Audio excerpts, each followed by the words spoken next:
Now, I know Republicans would never agree with this. That's fine. Not care. But the whole coronavirus epidemic to me really brought it home the frailty of nationalism. How this hyper nationalistic politics, it doesn't help anybody. I mean, hyper nationalism would be like me having a birthday party for my child and expecting everybody in this apartment complex to attend. They don't know my kid. They don't know me. But they need to come out, and people who work here, the janitors, everybody, the guys who the trash, they need to come to my... That's to me what hyper... And then if they don't, well, then they're traitors. That's what Trump represents. And I've talked about how...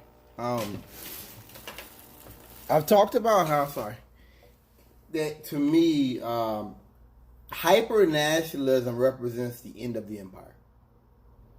I believe that's true. I've not changed my opinion on that.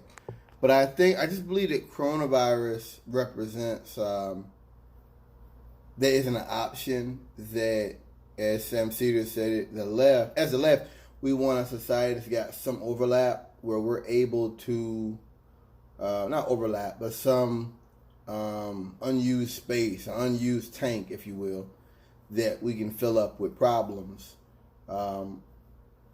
I spoke about, I'm going off subject for a second, on Cedar Post, one of those cops was talking about how they had a doctor's office that it's got a bunch of open tables. And I just think about it every so often. You know what I mean? Now we're in a pandemic. I wonder what that cop thinks about that. You know,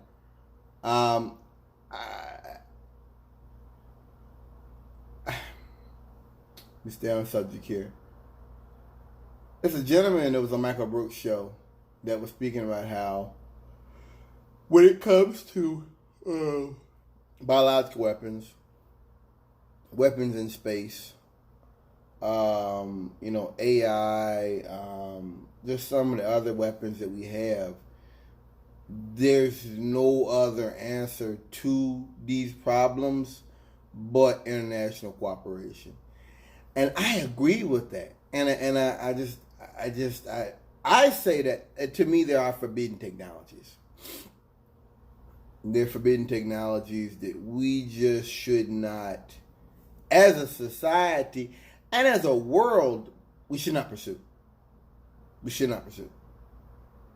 But, I know that's fantasy. Me saying that's fantasy because all it takes is some rich benefactor, enough funding behind doors or something, closed doors. That's the way the world works, man.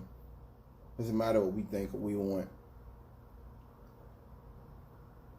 I just, I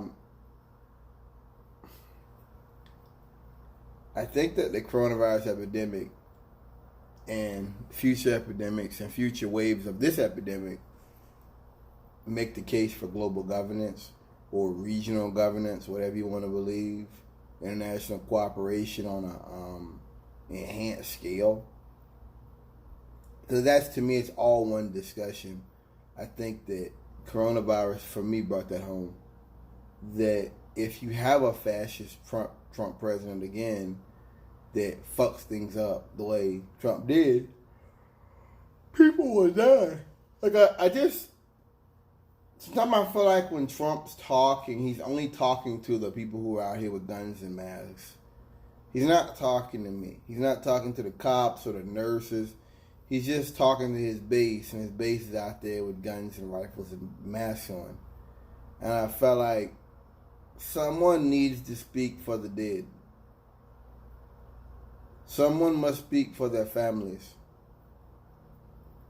Just like I told you guys, the Downing Street memo, that there were members of the British Parliament that knew that the American government had a very weak platform, a very weak raison, I can't pronounce it, to go into Iraq. Downing Street memo, so it's called. And how, to me, that was just so horrible that those people lost their children, lost their family members for some bullshit. So it's for American provocation. That is to me the same thing about coronavirus.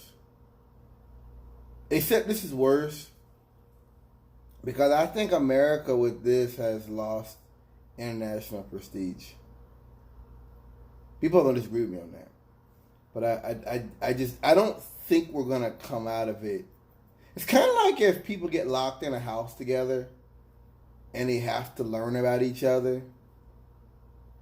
Like, it's one thing I have to work with you, but to actually tolerate you or deal with you out, in a face-to-face format is different than seeing you in the office a couple times a week, or seeing you at lunch, or your kid goes to my kid's school, whatever. Seeing you at my restaurant, I eat it on,